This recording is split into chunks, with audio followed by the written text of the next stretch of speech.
नगर इलाके में बीजेपी दफ्तर के पास सुबह करीब 10:45 पर हुए बम ब्लास्ट ने एक बार फिर देश को दहला दिया है। इस धमाके में जान माल का नुकसान नहीं हुआ है, लेकिन 8 पुलिस कर्मियों समेत 16 लोगों के जख्मी होने की खबर है।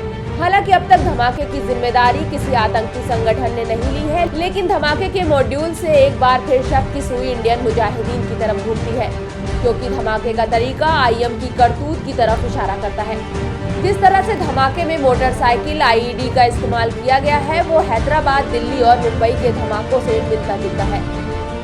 कर्नाटका में आने वाले अगले महीने में 5 मई को इलेक्शन होने वाला है।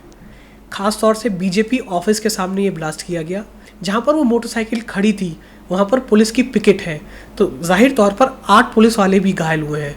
तो कहीं ना कहीं एक टेरर क्रिएट करने की कोशिश की गई।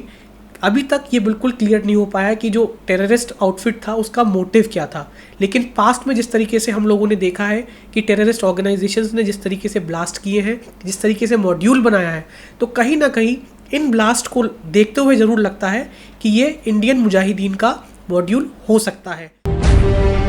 साथ ही 26/11 के दोषी आमिर अजमल कसाब और संसद पर हमले के दोषी अफजल गुरु की फांसी के बाद देश में ये दूसरा धमाका है, जिसका ताल्लुक दक्षिण भारत से रहा है, क्योंकि फरवरी में हैदराबाद के दिलकुश नगर में हुए धमाके के बाद जांच एजेंसियों ने देश को इंडियन मुजाहिदीन के सक्रिय भटकल भाई यानी यासीन भटकल और रियाज भटकल के नाम से आगाह किया था, जो दक्षिण भारत में अपना आतंकी नेटवर्क चला रहे हैं।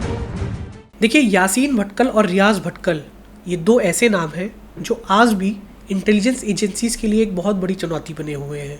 लेकिन मैं आपको बताऊं कि जो हमारी खुफिया एजेंसीज के अधिकारियों से बात हुई है, जो इंटेलिजेंस सोर्सेज से बात हुई है, तो उनका कहना यही है कि खास तौर पर यासीन भटकल के मूवमेंट को काफ़ी लंबे समय से इंटेलिजेंस एजेंसीज ट्रैक कर रही हैं।